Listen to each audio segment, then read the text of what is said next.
ایک آدمی نے شادی کرا بیٹھا تگڑے قبیلے میں، امیر لوگوں میں. تو نبی پاک صلی اللہ علیہ وسلم نے منع فرمایا کہ جو عورت عزت اور مال کے لحاظ سے تم سے اونچی اس سے نکاح نہ کرو. جو عزت اور مال کے لحاظ سے تم سمجھو نا کہ مجھ سے چھوٹے طبقے میں، اس کے ساتھ شادی کرو، وہ عزت زیادہ کرتی ہے.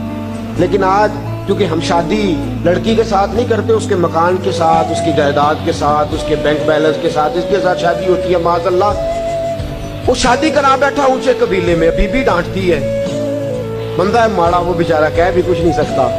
ایک دن پریشان ہو کے کہنے لگا امیر المومنین حضرت عمر کے پاس جاتا ہوں، حضرت فاروق اعظم کے پاس جاتا ہوں، جا کے شکایت کرتا ہوں. آیا، خدمت میں حاضر ہوا، دروازے پہ دستک دی. حضرت عمر گھر میں تھے، دروازے پہ دستک دی. حضرت عمر اندر سے اٹھے، دیواریں تھی گھر کی چھوٹی چھوٹی، باہر سارا کچھ سن رہا ہے. اندر سے اٹھے تو آپ کی زوجہ کہنے لگی بس ٹھیک ہے، آ گیا پھر کوئی آپ کو بلانے. آپ گھر میں نہ ٹکیے گا، ساری رات نقاب پہن کے مدینے کی گلیاں میں گھوما کرو، اور دن چڑھے تو آپ کو گھر میں رہنے کوئی نہیں دیتا. آپ نے تو بالکل گھر کا خیال کرنا ہی چھوڑ دیا ہے. مجھے تو سمجھ نہیں آتی کہ ساری ذمہ داریاں مجھ پہ ڈال دی ہیں. کچھ خیال ہونا چاہیے، کچھ آپ کو احساس ہونا چاہیے. حضرت عمر چپ کر کے سن رہے ہیں. اب وہ بھی بندہ باہر کھڑا سن رہا ہے. کافی دیر گزر گئی تو حضرت عمر کہنے لگے اگر تیری بات ختم ہو گئی ہے تو میں جاؤں. کہنے لگے جی میں نے کیا کر لینا، جائیں، آپ نے جانا ہی جانا ہے. حضرت عمر ہنسے، باہر آ گئے.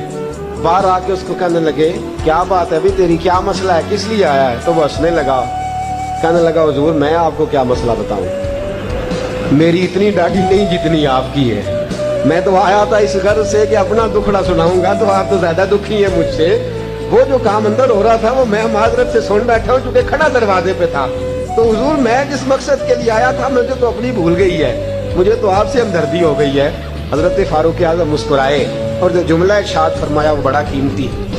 آپ نے فرمایا اللہ کے بندے، میں ساری رات باہر گزار دیتا ہوں، سارا دن رسول اللہ کی امت کی دیکھ بھال کرتا ہوں، میرے بچے پیدا کرتی ہے، پھر میرے بچے پالتی ہے، میرے کپڑے دھوتی ہے، کھانا پکا کے رکھتی ہے.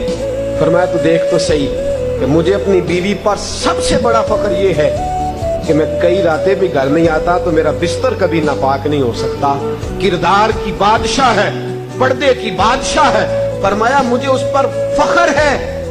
میں روزانہ اونچا بولتا ہوں، وہ سنتی ہے، کبھی کبھی وہ بول لیتی ہے تو میں بھی سن لیتا ہوں. میری بیوی ہے، کوئی غیر تو نہیں نا، میری بیوی ہے، کوئی غیر ہے.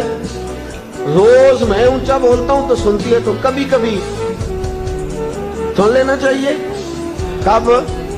کبھی کبھی سن. لڑائی نہیں ہوگی انشاءاللہ. اگر آپ کبھی کبھی سننے کا پروگرام بنائیں گے نا تو لڑائی. میرا عورتوں کا مشورہ ہے کہ جب خامد جلال میں ہو تو چپ کر جائیں.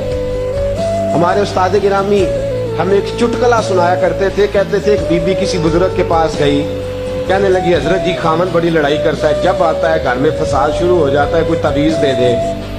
تو انہوں نے ایک تعویذ اس کو بنا کے دیا. کہنے لگے جب وہ گھر آئے تو دانتوں کے نیچے دبا لینا، دانتوں کے نیچے دبا کے رکھنا، کھولنا نہیں.